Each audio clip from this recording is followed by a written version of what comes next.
안녕하세요. 오늘도 사연살롱을 찾아주셔서 감사합니다. 서울 사는 60대 후반의 할매예요. 60대에 처음 진입할 때만 해도 할머니 나이라고 추워도 생각 안 했는데 내 나이 70에 가까워지니 완전히 쭈그렁탱이 할머니가 다 됐네요. 요즘 거울을 보면 내 얼굴 주름들을 다리미로 쫙쫙 펴고 싶다는 생각까지 든다니까요. 내 마음과 정신만은 아직도 팔팔한 청춘 같은데 지금은 뭘 하려고 해도 몸이 따라주질 않네요. 그도 그럴 것이 파킨슨병이라고 진단받은 지 벌써 수년이 흘렀거든요.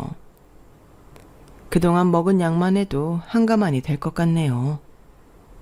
이젠 내성이 생겼는지 약발도 잘 안 듣습니다. 저의 손과 발은 점점 떨려오고 근육은 날이 갈수록 뻣뻣해지기만 해요. 이렇게 성치 않은 몸을 가져서 누구에게 의지하고 싶은데 제 곁에 사람들은 다 없어지고 이제 고시원 옆방에서 만나 수양딸로 삼은 우리 미소 한 명만 남아있어요. 그나마 다행인 점은 하늘에서 뚝 떨어지듯 돈이 생겨나 죽을 때까지 금전적으로 부족할 일은 없을 거라는 거예요. 다른 사람들은 돈 있다는 것에 부러움을 느끼기도 하겠지만 건강 다 잃고 가족 잃은 제게 돈이 다 무슨 소용 있나요? 죽을 때 돈 짊어지고 갈 거 아니니 돈은 생활에 필요한 만큼만 있으면 딱 좋은 것 같아요. 물론 돈이 있으면 생활에 불편함은 줄겠죠.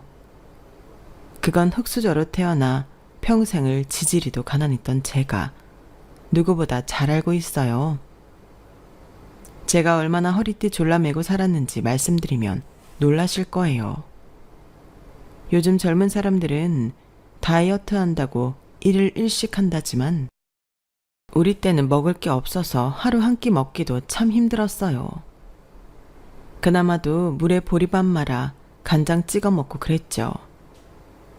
중년이 되어 돈이 좀 생기고 난 후에도 과일은 다 썩어서 폭탄 세일 하는 것만 사다 먹고 축의금 아끼려고 심지어 지인 경조사까지 가려가며 최소한으로 참석했어요.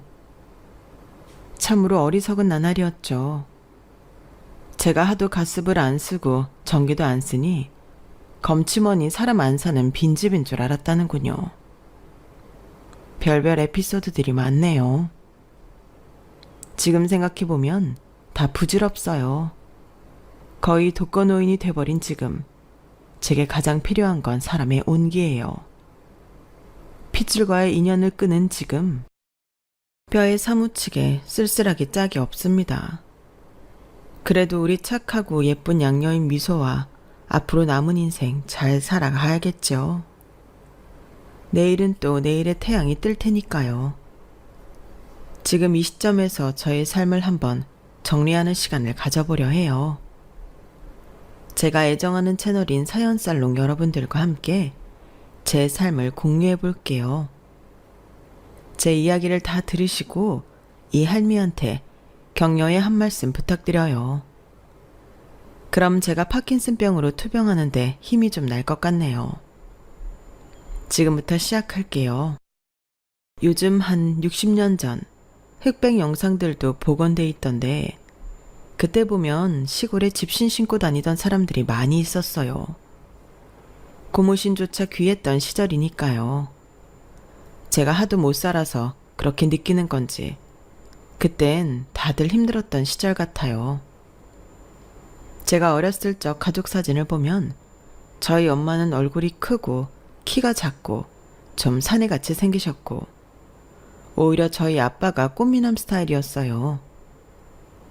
엄만 평생 한량이었던 우리 아빠를 미워하면서도 젊은 시절 이야기가 나오면 아빠의 외모 칭찬만큼은 빠지지 않고 하시더군요. 점순아, 네 아빠가 지금은 나이 들어서 아저씨가 다 됐다만 결혼 전에 얼마나 잘생겼었는 줄 아니? 서양 배우 뺨치게 생겼었다니깐. 그런 미남이 선글라스에 오토바이 타고 다니니 동네 처녀들이 싹 다 아빠한테 빠져버렸지. 시골 흙바닥에 모래바람 일으키며 오토바이 타는 게 얼마나 멋지던지.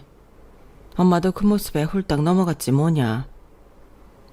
그런 아빠는 시골 동네 처녀들의 관심을 한 몸에 받으며 일은 안 하고 맨날 오토바이만 타고 놀러 댕기다가 어느 날 오토바이 사고로 다리를 절고 얼굴에 엄청 큰 흉터가 남게 되었어요. 폼에 살고 폼에 입던 아빠로선 치명적인 일이었죠. 그 사고를 계기로 옆에서 간호해주던 엄마와 결혼을 하게 되었고 외동딸인 절 낳게 되었어요. 그런데 바람둥이 날라리였던 아빠는 제대로 걷지도 못하는 그 다리를 하고도 읍내로 나가 도박이며 유흥이며 다 즐기다가 돈 떨어지면 집으로 찾아오곤 했어요. 그냥 돈 달라면 안 주니까 꼭 술은 대빨로 처마시고는 집에 와서 가족들 상대로 깽판을 부렸죠. 제가 아빠를 평생 미워했던 것도 다 그런 행동들 때문이었어요.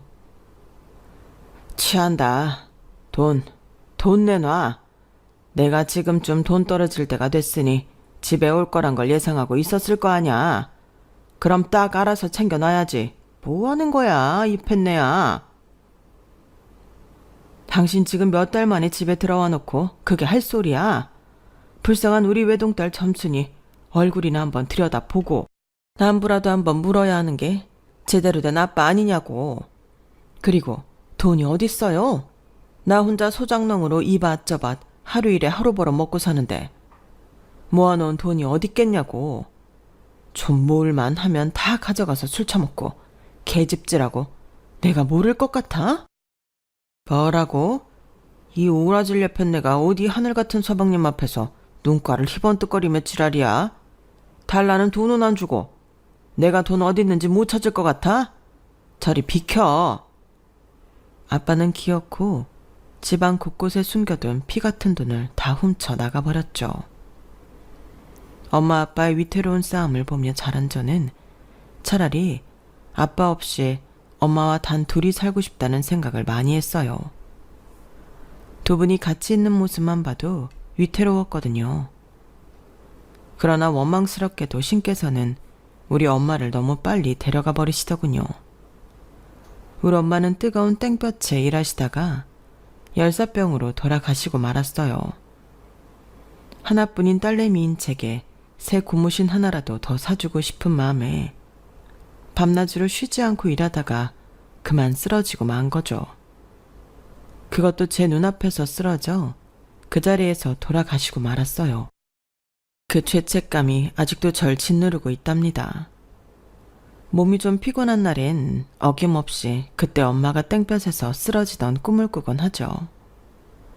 어린 제가 할 수 있는 건 아무것도 없었어요. 가진 것 없는 사람들의 너무 비극적인 현실이었죠. 그렇게 엄마를 허망하게 떠나보내고 장례식도 제대로 치르지 못한 채 유골함 하나만 품에 꼭 껴안고 집에 돌아왔어요.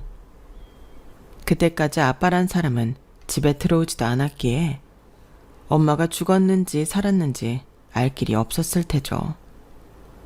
한 일주일쯤 지나자 또 돈을 뜯어내려 기어 들어오더군요. 에? 네 엄마 어딨냐? 내 돈줄 어딨냐고. 엄마가 아빠 돈줄이야? 불쌍한 우리 엄마 살려내.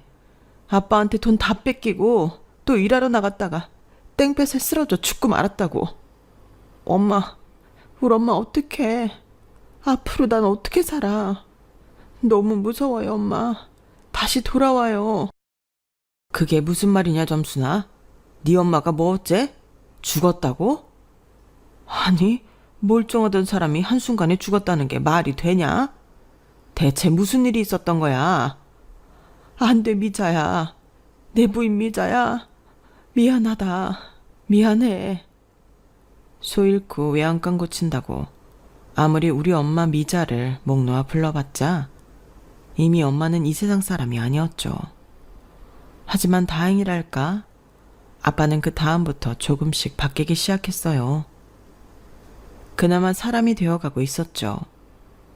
그렇게도 안 하던 일을 생전 처음 하기 시작했고 돈도 벌어 아직 초등학생이었던 절 먹여주고 입혀주고 했죠. 엄청난 변화였어요. 저도 학교를 다시 다니며 정상적인 생활을 영위할 수 있었어요. 제가 원래 노래 흥얼거리는 걸 좋아했는데 어느 날은 라디오에서 귀동냥한 이별의 부산정거장을 부르고 있었죠.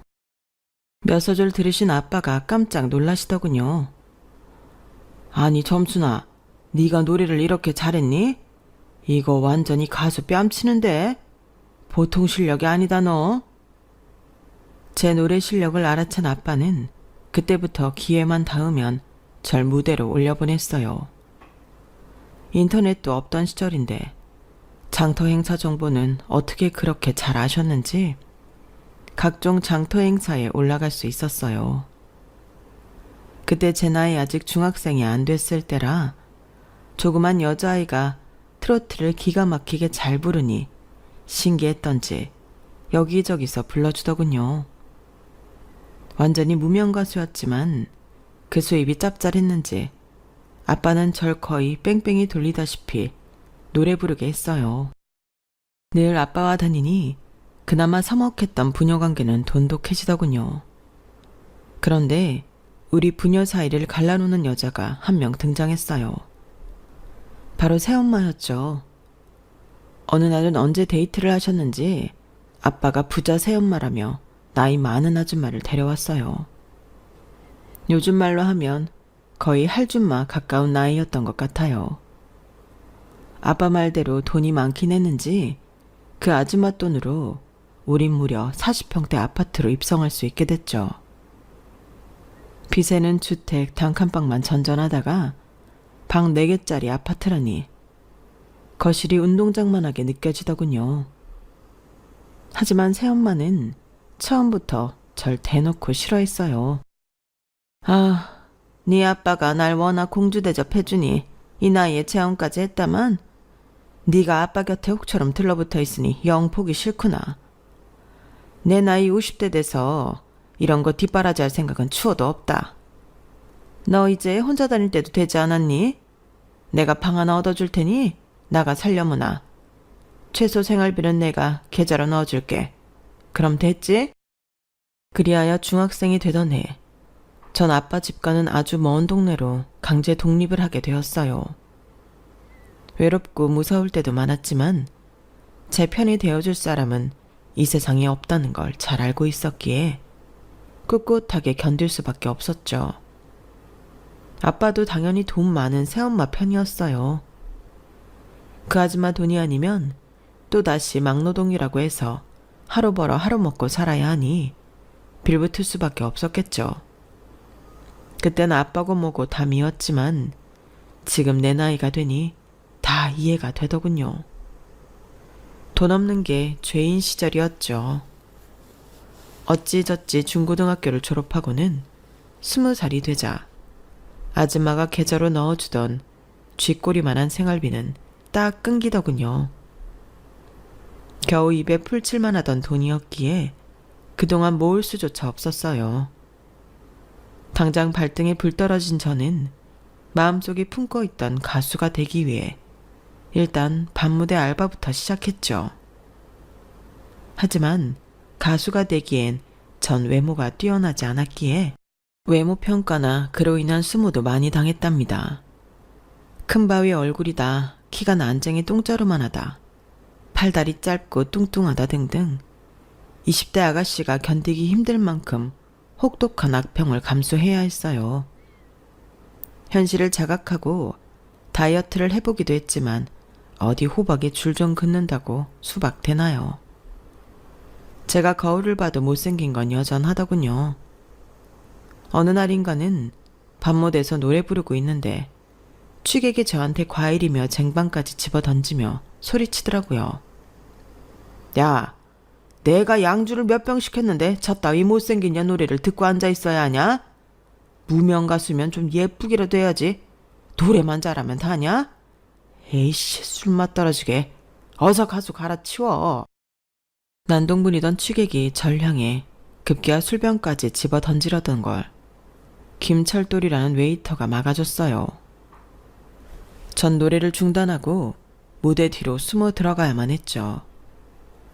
대기실에서 너무 서러워 화장이 다 지워지도록 엉엉 울고만 있었어요. 평소 친하게 지내던 동갑내기 웨이터 철돌이가 절 위로해 주더군요. 점순아, 난 네 얼굴이 수더분하고 예쁘기만 한데 왜 미친놈이 지랄했다고 생각해. 요즘 워낙 서양사람 같은 코쟁이들이 TV에 많이 나와서 그런가 서구적인 얼굴을 좋아하나 봐. 나도 못생긴 거 아는데 그게 쟁반까지 던질 일이냐고. 가수가 노래만 잘하면 됐지 뭐가 더 필요한데. 엄마, 난 왜 이렇게 못생긴 거예요? 웨이터 철돌이의 위로에도 불구하고 제 자존감은 더욱 낮아져만 갔어요. 안 되겠다 싶어 성형외과에 가서 싹 다 뜯어 고쳐달라고 했죠. 그동안 밤무대 뛰면서 벌어놓은 돈을 성형외과 의사한테 다 바치면서 말이죠. 수술 붓기가 빠지자 그나마 좀 봐줄 만한 비주얼이 되더군요. 그 후로 밤무대도 더 여러 군데 뛸 수 있게 되었고 돈도 꽤 많이 벌었죠. 하지만 TV에도 나오는 연예인이 되기는 하늘의 별 따기였어요. 몇 번 시도해봤지만 저처럼 연예인이 되고 싶어 하는 사람이 줄을 섰다고 하더군요. TV에 나오는 유명 가수가 되는 건 포기하고 열심히 밤무대 일만 하고 있었는데 뜬금없이 웨이터 김철돌이 제게 프로포즈를 하더군요. 동갑내기 절친이었지만 서로 간에 사귀는 사이도 전혀 아니었기에 진짜 당황스러웠죠. 점순아, 내가 네 매니저 할 테니 우리 결혼해서 같이 일본 가서 활동해 보는 게 어때? 한국에서 잘 안 풀리는 가수들 일본에서 성공하는 케이스가 꽤 되더라고. 난 우리 점순이가 정말 스타성이 있다고 생각해.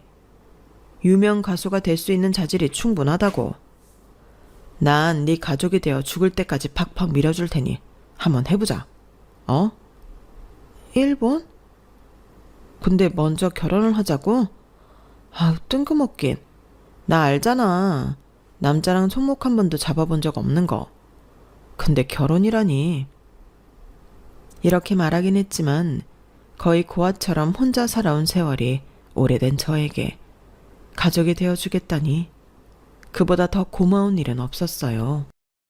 그때부터 철돌이가 남자라 보이기보단 진짜 내 핏줄인 것 마냥 친근하게 느껴졌죠. 전 철돌이의 계획만 믿고 혼인신고를 한 후 일본으로 같이 건너갔어요. 남자를 사귀는 것도 처음, 비행기를 타고 외국에 나와본 것도 처음이었지만 남편과 늘 함께였기에 정말 믿음직스러웠죠. 장밋빛 미래만을 꿈꾸며 일본에서 커리어도 이어나갔고 자연스레 임신도 하게 되었어요. 색시야, 우리 드디어 부모가 되는 거야? 지금 일본에서 잘해 나가고 있으니 조금만 더 열심히 해서 집도 사고 차도 좋은 걸로 한 대 뽑고 하자. 몇 년 뒤 한국 가서 큰 식당 하나 운영할까? 중간에 라이브 홀도 하나 마련해서 노래도 부르고 말이야. 우리 점순이가 나한텐 복덩이야. 자기랑 혼인신고하고 일이 다 술술 풀리고 있어. 원하던 아기도 금방 생기고 말이야. 우리 부부는 출산 후 제가 일할 시간에 대신 아기를 케어해줄 한국인 베이비시터까지 알아봐 놓고 이사갈 집도 받았어요. 수입이 꽤 짭짤했기에 금방 돈을 모을 수 있었거든요. 그렇게 모든 일이 착착 계획대로 돼가던 그때 공든탑이 하루아침에 무너지고 내 세상이 다 무너지던 날이 오고야 말더군요. 일본에 큰 지진이 와서 살고 있던 맨션 건물이 완전히 무너졌고 다른 동네에 잠시 업무차 갔던 저만 살아남고 남편은 건물에 깔려 사망하게 되었어요. 몇 시간 전까지만 해도 저와 인생을 함께 꿈꾸던 믿음직스러운 남편이 하루아침에 차가운 주검이 되자 이 세상이 무너지는 듯 했죠. 여보, 안 돼 철돌아. 이렇게 내 곁을 떠날 순 없어. 가려면 나도 데려가. 나 혼자 뱃속에 아기 어떻게 낳고 어떻게 키우란 말이야. 제발 날 다시 혼자가 되게 하지 말아줘. 하늘도 무심하지. 내게 왜 이런 시련만 주시는 겁니까? 너무 큰 충격에 식음을 전폐하고 이틀을 꼬박 보냈지만 뱃속에 아기가 꿈틀하자 정신이 번쩍 들더군요. 그래, 우리 아기를 위해서라도 정신 차려야지. 난 원래 혼자였잖아. 이제 내 핏줄인 우리 아기만 바라보면서 잘 키워야지. 저는 일본에 있던 현금을 모조리 인출하여 모든 생활을 청산하고 한국으로 돌아왔어요. 아기를 혼자 낳는데 초산이라 그런지 20시간 넘게 홀로 진통하며 울기도 참 많이 울었네요. 아파서 울었다기보단 내 신세가 참으로 불쌍하고 가여워서 견딜 수가 없더군요. 아들을 낳았는데 그 아이 얼굴에서 남편의 얼굴이 비치니 더욱 슬프더라고요. 그래도 일본에서 번 돈에 대출까지 합쳐서 한국에서 다 쓰러져가는 건물 한 채를 살 수 있었어요. 그야말로 지어진 지 몇십 년 된 3층짜리 건물이었죠. 그 주변에 상권도 제대로 없어서 엄청 싸게 매입할 수 있었네요. 이제 무명가수 생활은 쳐다도 보기 싫어서 1, 2층 가게에서 월세 받으며 좀 편하게 살고 싶었죠. 쥐꼬리 많은 월세였지만 제가 워낙 알뜰한 성격이었기에 아들과 둘이 충분히 생활할 수 있었어요. 그때 당시 대출까지 왕창 껴서 3억 정도 주고 샀었는데 주변이 슬금슬금 개발되더니 지금은 그 건물이 30억 원이 훨씬 넘는 금액이 되었죠. 참, 돈이 돈을 번다더니 그 말이 딱 맞는 것 같아요. 살 집과 생활비까지 어느 정도 해결되어 삶이 좀 평탄해질 만하니 이젠 하나뿐인 아들이 커서 사고를 치기 시작하더군요. 남편도 없이 홀로 낳은 외아들이니 워낙 애지중지하며 키워서 그런가 아주 싸가지가 바가지였죠. 제 아들을 애미인 제가 이렇게 표현할 정도면 어느 정도 사고뭉치였는지 예상이 가시죠. 어릴 적부터 나이 어린 친구들을 괴롭히고 유치원에서도 쫓겨나기 일쑤였는데 급기야는 길고양이나 똥개들을 괴롭히고 다니더군요. 웬 어린아이가 이렇게 분노 조절을 못하는지 걱정되어 병원에 데리고 가보기도 했지만 타고난 성격은 고쳐지지가 않았어요. 김상원, 너 학교 친구들 또 때렸다고? 네가 무슨 깡패야? 학교는 공부하는 곳이지 싸움터가 아닌데 맨날 친구들 때리고 욕하고. 어느 친구가 이런 널 좋아하겠니? 참, 왜? 동네 조폭 형들이 나 조직에 들어오라고 난리야. 나 그 형들한테 인기 엄청 많다고. 엄만 날 정신병원에 데려가고 약 먹이며 정신병자로 몰고 가지만 이래봬도 조직 형들한텐 인기 만점인 놈이라고.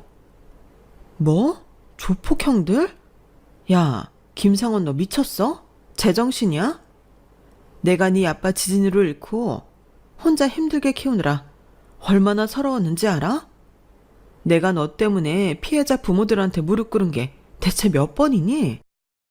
그런 엄마 맘은 알아주지도 않고 맨날 사고만 치고 너 내 아들 맞니? 내가 싫으면 인연을 끊어버리든가. 왜 맨날 잔소리야? 에이씨, 나 집 나가버릴 거야. 내 아들 성원이는 이렇게 삐뚤어 나가더니 가출만 하면 경찰서에서 연락이 오곤 했어요. 소년원을 들락날락거리더니 성인이 되자 끝내 교도소까지 가더군요. 아들이 개 막장으로 행동할 때마다 애미인 제 마음은 무너져 내렸어요. 모든 게 다 제 탓인 것만 같아서 스트레스가 이만저만이 아니었죠. 아들 때문에 신경을 하도 많이 써서 원형 탈모가 심하게 와 머리 이곳저곳에 동전만한 땜빵이 숭숭 뚫린 적도 여러 해였어요. 급기야는 몸이 좀 떨리고 뻣뻣해지는 것 같아서 큰 병원에 가봤더니 파킨슨병이라더군요. 그때 당시만 해도 이름도 생소한 병이라 혹시 죽는 건 아닌지 덜컥 겁이 나더군요. 파킨슨병이 뭐죠, 선생님? 암 같은 건가요? 저 당장 죽는 거예요? 당장 죽는 병은 아니니 안심하세요. 하지만 완치 개념도 없고 아주 장기간 치료를 해야 하는 병입니다. 약을 쓰고 치료를 받으면 병세가 좀 늦춰지긴 할 거예요. 당장 죽는 병은 아니라니 그나마 안심이 되었어요. 남편이 하루아침에 사망하는 걸 보니 죽음에 대한 공포가 제 마음속에 자리 잡고 있었거든요. 그때까지만 해도 미우나 고우나 내 자식인 상원이를 혼자 두고 죽지는 못하겠더군요. 내 생명이 다하는 날까지 품어주고 싶었죠. 이 세상에 단 하나뿐인 내 핏줄이니까요. 하지만 상원이는 여전히 맨날 나쁜 짓만 일삼으며 교도소를 들락거렸고 더 이상은 그 꼴을 볼 수가 없어서 아들에 대한 지원을 모두 끊기로 했어요. 나름 초강수를 둔 거죠. 상원아, 너도 이제 성인이 되었으니 더 이상 용돈 안 줄 거야. 이 집에서도 나가. 독립해서 네가 쓸 돈 네가 벌면서 살아. 뭐? 엄마, 이 집에서도 나가라고? 갑자기 이러시면 어떡해요. 나 알바도 한 번도 해본 적 없는데 어디서 돈을 벌어요? 엄마 이 건물 주인이잖아. 건물주로 편하게 먹고 놀고 있잖아. 그럼 나가서 살 테니 나 용돈만 좀만 주면 안 될까? 왜 내가 백수인 너한테 돈을 바쳐야 하는데? 엄마는 네 나이 때 혼자서 밤새며 일해서 돈 벌었어. 내가 그동안 너한테 줬던 돈이 널 망친 것 같아. 너 밥 먹듯이 가출했잖아. 집 나가는 거 좋아했잖아. 그러니 그냥 나가. 난 너 때문에 불치병까지 얻어서 움직이는 것도 힘들어. 더 이상 너한테 돈 주는 일 없을 거야. 그렇게 백수 아들을 내쫓고 한 1년은 연락도 없더군요. 하나뿐인 아들을 고생시킨다 생각하니 마음이 찢어지도록 아팠지만 저도 일부러 연락 안 하고 아들이 정신 차리기만을 바랬죠. 1년쯤 지나자 아들한테 연락이 왔어요. 그동안 막노동이며 고깃집 알바며 모은 돈에 대출까지 받아서 양꼬치집을 차렸다더군요. 어엿한 식당 사장이 된 아들 모습에 눈물이 났어요. 고맙다 상원아. 네가 드디어 정신을 차렸구나. 끝까지 우리 아들 믿고 있었는데 엄마 생각이 틀리지 않았어. 그동안 고생 많았지? 아니에요 엄마.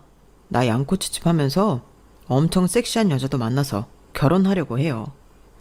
이미 프로포즈도 근사하게 하고 혼인신고도 마쳤어요. 이따 가게로 오기로 했으니 며느리감 한번 구경이나 해보세요. 지금은 타투이스트인데 돈도 꽤 버는 것 같더라고요. 뭐? 느닷없이 결혼? 타투이스트? 결혼 생각이 있었으면 엄마한테 먼저 말했어야지. 이미 혼인신고까지 마쳤다고? 그런 게 어딨니? 뜬금없는 혼인신고 소식에 아들을 탓하고 있는데 웬 노랑머리에 미니스커트 입은 날라리 같은 아가씨가 가게로 들어오더군요. 몸에 문신은 왜 그리도 많은지. 아무리 직업이 문신하는 여자래도 징그러울 정도로 온몸을 다 뒤덮은 건 보기 흉하더군요. 하이, 어머님, 상원이 엄마 맞죠? 생각보다 젊네요. 아줌마 얘기 많이 들었어요. 상원이한테. 뭐 거의 다 엄마 뒷담화긴 했지만 우리 혼인신고한 것도 얘기 들었죠? 이제 나도 시어머니가 생겼네? 아줌마라니 전 제 귀를 의심했어요. 뭐? 아줌마? 이제 내가 그쪽 시어머니인 것도 인지했으면 어머님이라고 불러야지. 아줌마가 뭐니? 상원아, 이 아가씨 제정신인 거냐? 어디 미국에서 살다 왔니? 우리나라 사람 맞아? 아씨, 엄마. 또 잔소리 시작하려고 부릉부릉 시동 거는 거예요. 스탑. 내 아내 앞에서는 나 가오 떨어지니까 잔소리 하지 마세요. 미국은 무슨 미국이에요. 한국 토종인 여자예요. 이 동네 토박이라고요. 그렇게 시작된 어이없는 며느리와의 첫 만남은 그 이후에도 계속 삐걱댔어요. 애초에 꼰대 스타일도 아니고 시어머니 대접받을 생각도 전혀 없었지만 어른에 대한 예의가 아예 없는 맹랑한 여자애더군요. 어머님, 아니 죽은 사람 제사는 대체 왜 지내는 거예요? 요즘 그런 말이 있던데. 조상덕 봐서 복 받은 사람들은 명절에 해외여행 나가고 복 없이 지리도 못 사는 사람들만 명절에 제사상 차리느라 똥 빠진다고요. 우리 그냥 쿨하게 제사 없애고 식당 가서 먹읍시다. 어때요? 뭐? 쿨하게 제사를 없애? 내 남편 제사는 내가 지낼 테니 그럼 넌 명절에 오지 말거라. 괘씸한 것 같으니라고. 그랬더니 며느리는 정말 아들만 덜렁 보냈더군요. 아들도 입이 대빨 나와서는 투덜대면서 집에 왔죠.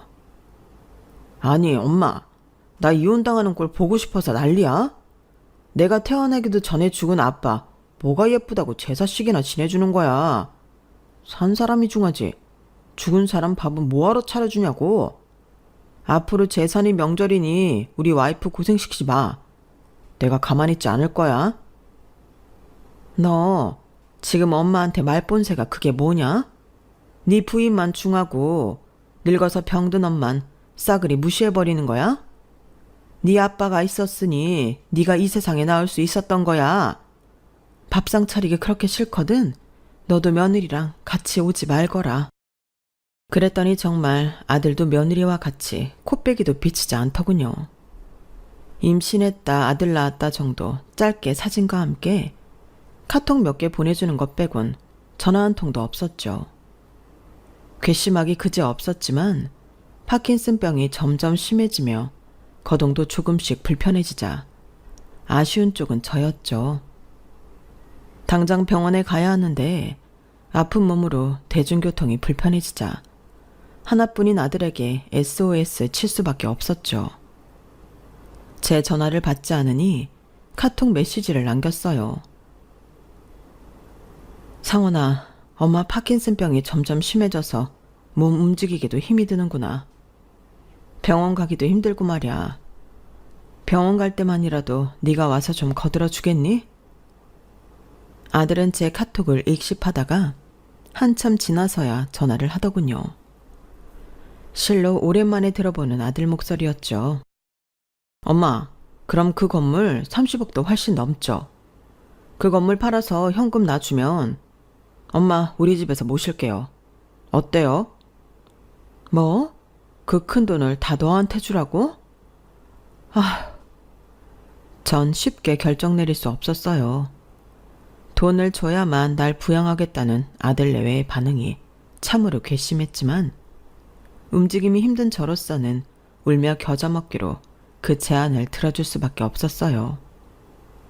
이 건물을 다 팔아서 35억이란 큰 돈을 아들 내외에게 입금하고는 불편한 합가를 시작했죠. 한 달쯤 지났을까?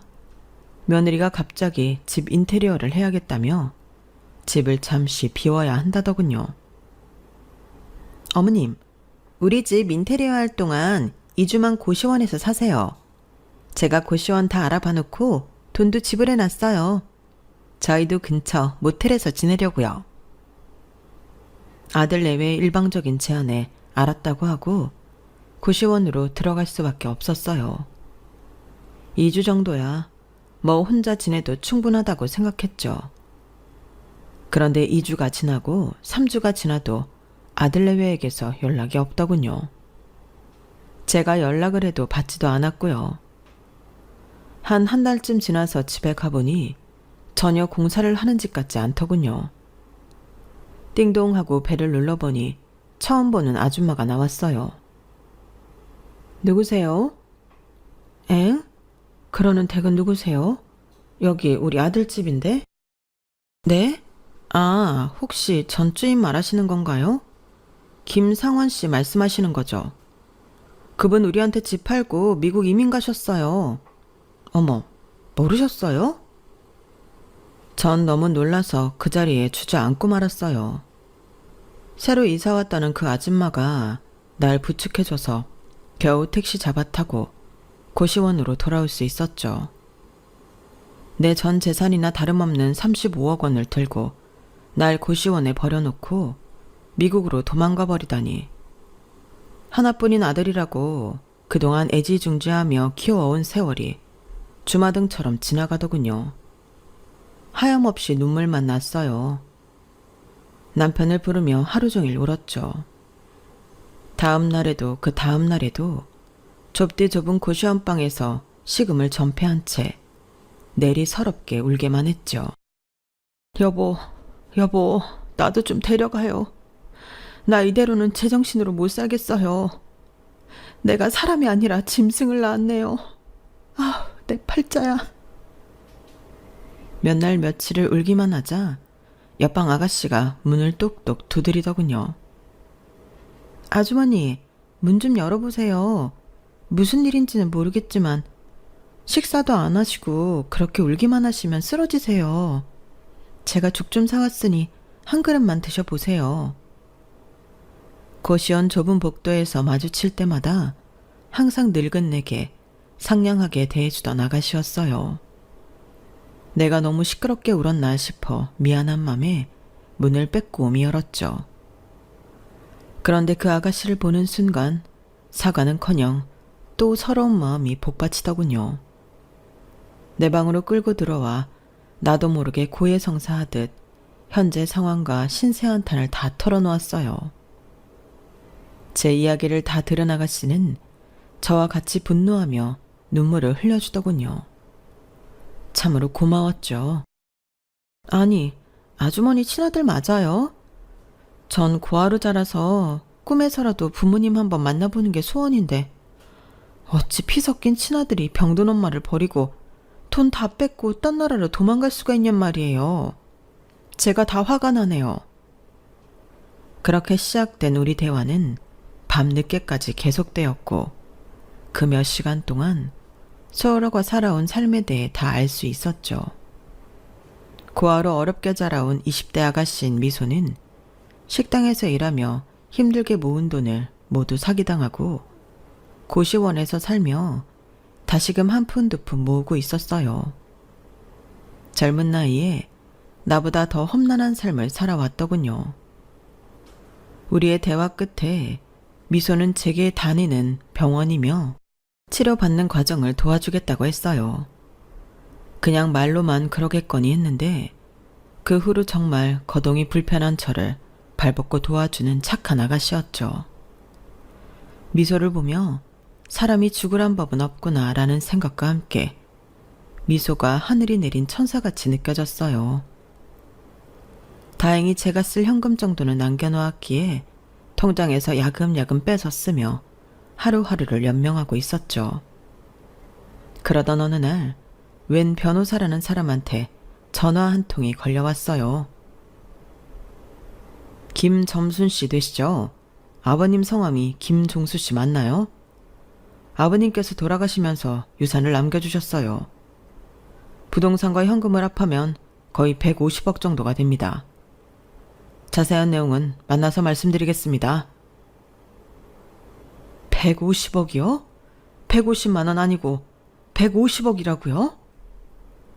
난생 처음 로펌에 가서 변호사의 안내대로 아버지의 유언장과 내용을 확인했어요.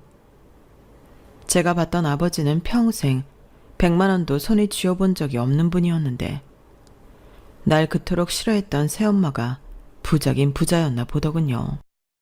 새엄마가 긴 세월 투병을 하다 돌아가셨고 그 옆에서 간병하다 아버지도 몇 달 후에 바로 사망하셨다고 하더라고요. 아버지가 제 삶의 발자취를 다 알고 있으면서도 적극적으로 연락하지 못했던 것도 다 돈 많은 새엄마 눈치 보느라 그랬다네요. 결국 자식 없던 새엄마의 재산이 아버지로부터 저에게까지 내려온 거죠. 준다니 받긴 했는데 전혀 실감이 안 났어요. 여튼 제일 먼저 든 생각은 나에게 가장 잘해주는 사람에게 이 재산을 꼭 물려주고 싶다는 거였어요. 저도 골골하니 언제까지 건강하게 살 수 있을지 장담을 못하는 상황이니까요. 고시원 룸메이트이자 진짜 친딸처럼 날 도와주는 미소가 가장 먼저 떠올랐어요. 미소에게 말했어요. 미소야, 아줌마가 살면 얼마나 살겠니? 친아들과도 연락 두절된 이 마당에 날 도와줄 사람은 너뿐이로구나. 아줌마가 널 정식으로 입양하고 싶은데 네 생각은 어떠니? 정말요? 아주머니, 절 가족으로 받아들여 주시는 거예요? 저 이제부터 친딸 해도 되는 거예요? 제한테 엄마가 생기는 거예요? 저한테 진짜 가족이 생긴 거예요? 정말 감사해요, 아주머니. 상속을 받아 졸지에 돈 50억이 생겼다는 얘기는 입양 절차가 다 완료된 후에 했죠. 이 돈이 날 버린 내 친아들한테 흘러들어가게 하고 싶진 않구나. 내가 저 세상 가기 전에 이 돈을 다 너에게 줄 거야. 이제부터 필요한 돈은 다 나한테 얘기해. 우리 이 지긋지긋한 고시원에서 탈출부터 하자꾸나. 저는 서울 강남권의 제일 좋은 동네에 40평 아파트를 사서 내 딸 미소방도 예쁘게 꾸며주고 함께 살았어요.